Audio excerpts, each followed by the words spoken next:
నమస్తే. ప్రస్తుతం మనతో పాటు ప్రముఖ ఆధ్యాత్మికవేత్త ఆస్ట్రాలజర్ జయేష్ శర్మ గారు మనతో ఉన్నారు. గురుగారితో మాట్లాడేద్దాం. నమస్కారం గురుగారు. నమస్కారం. గురుగారు, మే మాసంలో కుంభరాశి వారి పరిస్థితి ఎలా ఉండబోతుంది? పాజిటివ్ ఉంటుందా, నెగిటివ్ ఉంటుందా? మే 14 నుంచి గురుగ్రహ సంచారం కూడా జరగబోతుంది. మరి గ్రహ మార్పు వీళ్ళకి ఎలా ఉండబోతుంది ఈ నెల? శ్రీ గురుభ్యో నమః.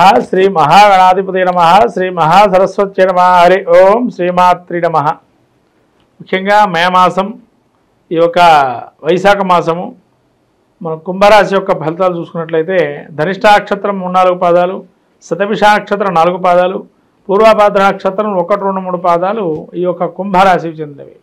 ఈ కుంభరాశికి గ్రహ సంచారం చూస్తే మనకు రాబోయేటువంటి మే మాసంలో ఏ విధంగా ఉంది అంటే, వీరికి రాహు కేతు జన్మ సప్తమ స్థానంలో సంచారం చేస్తున్న 18వ తారీఖు నుంచి, శని శుక్రులు వీళ్ళకి ద్వితీయ స్థానం ముందు, తృతీయ స్థానం ముందు బుధుడు, తదుపరి చతుర్థ స్థానం ముందు సంచారం, గురువు చతుర్థ ముందు నుంచి పంచమ స్థాన సంచారం, అట్లనే షష్ఠ స్థానంలో కుజుడు, సప్తమ స్థానంలో కేతువు, ఈ రకమైన సంచారం మనం చూస్తున్నాం. ఈ స్థానాలు సంచారం చేసేటప్పుడు ముఖ్యంగా మనకు జన్మంలో రాహు, ఇప్పటివరకు వీళ్ళకి శనితో ఇబ్బంది కలిగితే ఇప్పుడు రాహు, కానీ అయినా వీళ్ళు ఈ రాహు జన్మంలో ఉన్న పెద్దగా ఇబ్బంది పడక్కర్లేదు.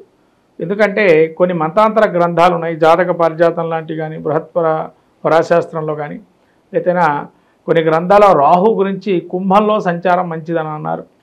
కాబట్టి కుంభలో రాహు జన్మస్థానంలో సంచారం చేస్తున్నా కానీ కొద్దిగా మంచి ఫలితాలు ఉంటాయి. కానీ జన్మంలో ఎంతకైనా కానీ, జన్మజాతకంలో కావచ్చు, జన్మంలో కావచ్చు, రాహు అంత మంచిదిగా జన్మస్థానం సంచారం చేయడం. ఎందుకంటే తలంచిన కార్యాలు ఏవైతే ఉంటాయో అవన్నీ ఆగిపోవటము, లేదైనా మళ్ళీ పునఃప్రారంభం చేయటం, ఆగటం, మళ్ళీ ముందుకు కదలవాలి, అలా జరుగుతూ ఉంటాయి. తర్వాత ద్వితీయ స్థానంలో శని శుక్రులు కలిగ అనేది ఏదైతే ఉందో ధన రాబడి బాగుంటుంది. ఇప్పటివరకు వీళ్ళకి ధనానికి చాలా ఇబ్బంది పడి ఉంటారు. ఈ ఏలినాటి శని ప్రభావం మొన్నటి వరకు కూడా, ఏదైతే ఇప్పుడు కూడా ఏలినాటి శని ప్రభావం ఉన్నా కూడా ద్వితీయ స్థానంలో శని సంచారం చేస్తున్నారు కాబట్టి నూతన గృహారంభ, గృహప్రవేశాదులు, వివాహాది కార్యక్రమాలకి చాలా యోగదాయకంగా ఉంటుంది. ఎందుకంటే ద్వితీయంలో శుక్రుడు కూడా ఉన్నాడు. కుటుంబంలో ఇప్పటివరకు ఇబ్బంది పడుతున్న భార్యాభర్తలు కావచ్చు, ఒకందుకు వాళ్ళకు ఒక పరిష్కార మార్గం అనేది వస్తుంది ఇక్కడ శని శుక్రుడు కలయిక వల్ల. అట్లా బుధుడు వీళ్ళకి 3వ స్థానం సంచారం చేస్తున్నాడు. కొద్ది బుద్ధిమాన్యం అయితే ఉంటుంది, అంటే ఆలోచన ధోరణి కొంత తక్కువగా ఉంటుంది. ఇప్పటికీ ఆలోచిస్తారు కానీ రేపటికి ఏంటి అని ఆలోచన ఉండదు. ఆలోచన చేయటం వల్ల మంచి కలిగే అవకాశం ఉంటుంది, కానీ ఇప్పుడు అయిపోతే సరిపోతుంది కదా ఆలోచిస్తారు. ఫ్యూచర్ గురించి ఆలోచన చేస్తే కనుక ఇంకా చాలా బాగుంటుందని. తర్వాత గురువు వీరికి పంచమ స్థానం సంచారం చేస్తున్నాడు. గురువు యొక్క దృష్టి జన్మస్థానంలో పడుతుంది, అట్టనే ఏకాదశంలో పడుతుంది. కాబట్టి లాభదాయకంగా ఉంది గురువు యొక్క అనుగ్రహం. కాబట్టి కుంభరాశి వారికి పంచమ స్థాన సంచారం వల్ల గురువు యోగదాయకంగా ఇస్తున్నాడు. అలానే వీరికి ఈ యొక్క సంతానం సంబంధించి కానీ, ఇప్పటివరకు కూడా ఉద్యోగంలో ఇబ్బంది పడుతున్నా కానీ హైక్ రాకపోవటం కానీ ఇలాంటివి ఇవన్నీ కూడా వచ్చే మంచి సూచనలు ఉన్నాయి. తర్వాత వీళ్ళు ఏదైనా అనుకున్న మార్పులు కూడా జరిగే అవకాశం ఉంటాయి. స్థాన మార్పులు కావచ్చు, లేకపోతే ఇప్పుడు ఇక్కడ ఎంత బాగాలేదే ఉద్యోగంలో కూడా మార్పులు చేద్దాం అనుకున్నా కూడా మార్పులు చేసే అవకాశం, ఉద్యోగ మార్పులు కలిసి వస్తుందంటారా? ఉద్యోగ మార్పులు కలిసి వస్తాయి. ఎందుకంటే వీళ్ళు ఇప్పటివరకు కూడా కొంతకో సంపాదించుంటారు, 20-30 వేలు అనుకోండి ఒక మాట. వీళ్ళు అనుకుంటారు 35-40 పైకి వస్తే బాగుండు అని. అది ఖచ్చితంగా 40కి వచ్చే అవకాశం ఉంటుంది. ఈ సంవత్సరం అంతం లోపల ఖచ్చితంగా వీళ్ళకి మంచి జరుగుతుంది. ఈ యొక్క మాసంలో గురువు సంచారం మొదలుతోనే స్టార్ట్ అవుతుంది. వీళ్ళకి కూడా కొద్దిగా పరిజ్ఞానం పెరగటము, మనం ఏ విధంగా ఉండాలి, మెలకువలు నేర్చుకోవటము, తర్వాత మంచి మాటల సత్ప్రవర్తన, అందరిలో మంచి పేరు తెచ్చుకోవటం, సభా మర్యాదలు చూడటం, ఎక్కడికి వెళ్తే మర్యాదలు తీసుకోవటం, అంటే వీళ్ళు కూడా అట్లా రెస్పెక్ట్ ఇవ్వటం, లాంటివి అన్నీ జరుగుతాయి. ఇవన్నీ కూడా గురువు అనుగ్రహం బాగా ఉంది కుంభరాశి వారికి పంచమ స్థానంలో. కుజుడు 6లో ఉన్నాడు కాబట్టి రుణ రోగాదులు, ఇక్కడ ఏంటంటే 6లో రోగం, ఏదైతే రోగం ఇచ్చేవాడైనా తీసేవాడైనా కుజుడే. కాబట్టి రోగం వచ్చినా తాత్కాలికమైనటువంటి రోగమే, అంతే తప్ప అప్పటికప్పుడు వెళ్ళిపోతుంది అది.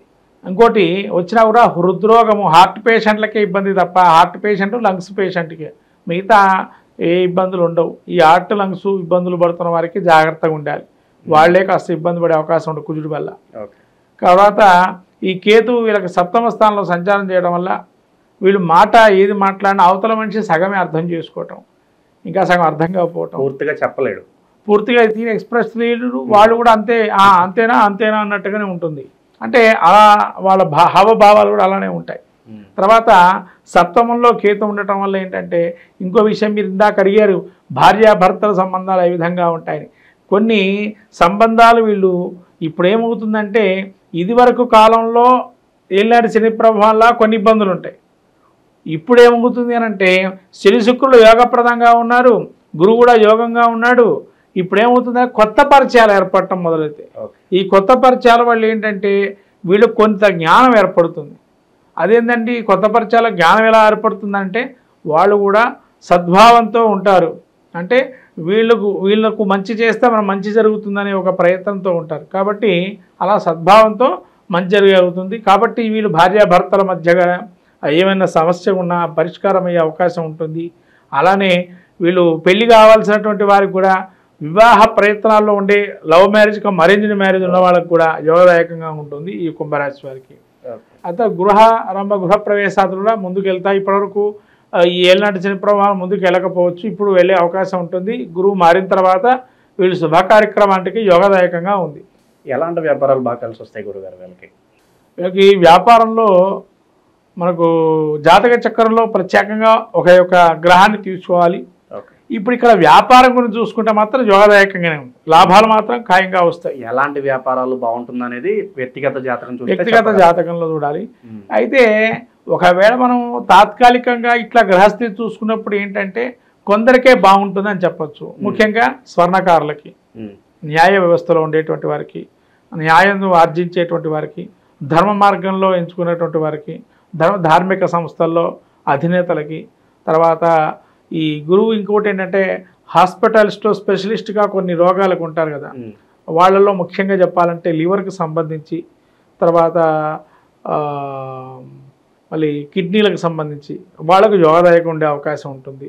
తర్వాత ఇంకా చెప్పాలంటే ధార్మికంగా కొన్ని గుణగణాలు ఉండేటువంటి వారు ఎవరైతే ఉంటారో వాళ్ళ ప్రబోధనలు, ప్రవచనాలు, యజ్ఞాది క్రతువులు లాంటి చేసే బ్రాహ్మణత్వం అనేక వాళ్ళకి యోగదాయకంగానే ఉంటుంది ఈ కుంభరాశిలో ఉండేటువంటి వారు.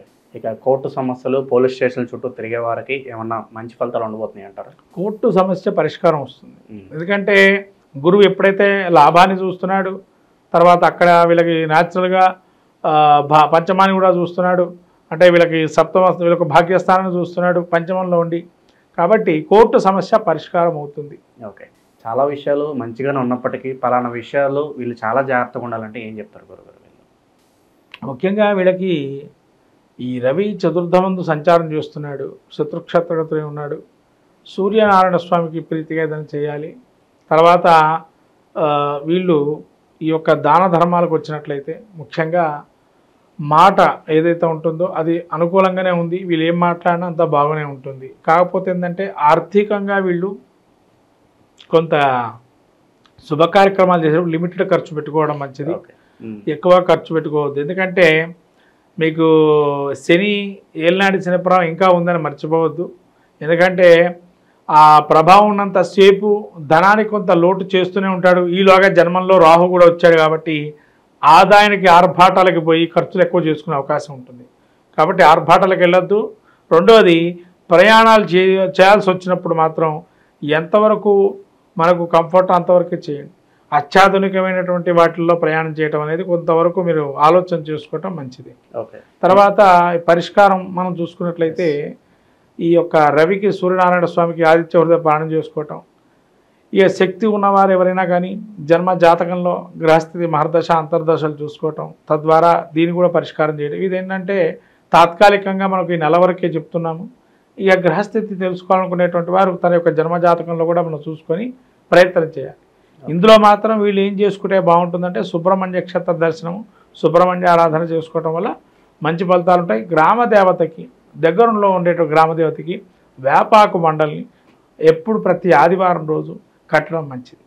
మనకు ప్రతినిత్యము కూడా రాశి ఫలితాల్లో అంతర్భాగంగా ప్రతి ఒక్కరి జిజ్ఞాస ఏంటంటే ఈ నెల మనం ఏం చేసుకుంటే బాగుంటుంది, ఏ వ్యాపారం మొదలు పెడితే బాగుంటుందా, లేదా మనం ఏ విధంగా ఉంటే బాగుంటుంది, వాటి యొక్క గుణగణాల్లో ఏ విధంగా మనల్ని ఇబ్బంది పెడుతున్నారా, లేదా మనల్ని పొగిడే వాళ్ళు ఎంతమంది ఉన్నారు, అయితే ఈ విధంగా అనేక రకాలైన సమస్యలకి పరిష్కార మార్గమే రాశి ఫలితాలు.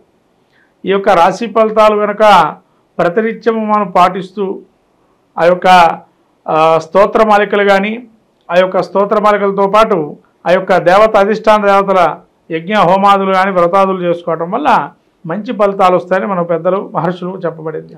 అట్లాగే ఈ యొక్క రాశి ఫలితాలకు వచ్చినట్లయితే ప్రతి మాసం ముందు ఎట్లయితే ఫలితాలు చెప్పుకుంటున్నామో అలానే రాబోయేటువంటి మాసమైనటువంటి వైశాఖ మాసము, ఈ యొక్క మాసంలో దీన్ని మనం మే నెలలో ఈ యొక్క ఫలితాలు రాశి ఫలితాలు ఏ విధంగా ఉంటున్నాయి, ముఖ్యంగా చెప్పుకోవాల్సిందంటే అతిపెద్దటువంటి మాసం విష్ణుప్రీతికి అతిపెద్ద విష్ణుప్రీతి అయినటువంటి మాసము ఈ యొక్క వైశాఖ మాసం. మనకు పద్మపురాణము, బ్రహ్మాండ పురాణము, మత్స్య పురాణము ఇవన్నీ కూడా ఈ యొక్క అనేక విశేష అంశాలతో కూడుకున్నటువంటి వైశాఖ మాసం. దానికి వైశాఖ పురాణం కూడా ఉన్నది. అలానే దానాల్లోకెల్లా అన్నదానం గొప్పదని, పానీయాలు ఏదైతే అన్నపానాదులు మనం దానం చేస్తే కనుక గోదాన ఫలితం కలుగుతుందని చెప్పి, అలానే అనేక దానాల్లో కూడా ప్రత్యేకంగా పితృప్రీతిగా ఇచ్చేటువంటి దానాలు కానీ, అలానే ఈ యొక్క వైశాఖ మాసంలో సాక్షాత్తు విష్ణు స్వరూపంగా మనం బ్రాహ్మణ్ణి ఆరాధన చేసి ఆ విధంగా దాన ధర్మాది క్రతువులు చేసుకోవటం వల్ల సాక్షాత్తు మహావిష్ణువుని అనుగ్రహిస్తాడని, అందులోనూ అక్షయ తృతీయ అనేటువంటి రోజు, తర్వాత సింహాచలం అప్పన్న చందనోత్సవం, అలానే సత్యనారాయణ స్వామి యొక్క ఏకాదశి కళ్యాణము, అలాగే వైశాఖ పౌర్ణిమ, మనకు వాసవి కన్యకా పరమేశ్వరి జయంతి, అలానే వీరబ్రహ్మేంద్ర స్వామి వర్ధంతి, అలాంటి జయంతోత్సవాలు, అలానే గంగా అవతరణము, గంగా అవతరణం యొక్క భూప్రపంచం మీద ఎప్పుడైతే గంగా అవతరించిందో అటువంటి మహత్తరమైనటువంటి రోజు, అలానే మనకు ప్రతినిత్యం కూడా సంకష్టహర చతుర్థి, అలానే వైశాఖ మాసంలో అనేక దివ్యమైనటువంటి యోగాదులు ఇవన్నీ కూడా కూడుకున్నటువంటి మాసంగా వైశాఖ మాసం ఉంటుంది. ఈ వైశాఖ మాసంలో మీరు శంకర జయంతి, తర్వాత రామానుజుల జయంతి లాంటి ఉత్సవాలు కూడా అనేక చేస్తుంటారు. ఇదేంటంటే మనకు మన సనాతన ధర్మాన్ని ప్రబోధించేటువంటి గురువుల యొక్క ప్రత్యేకమైనటువంటి జయంతోత్సవాలు ఇలాంటివన్నీ కూడా జరుగుతున్న అత్యుత్తమైనటువంటి మాసం వైశాఖ మాసం.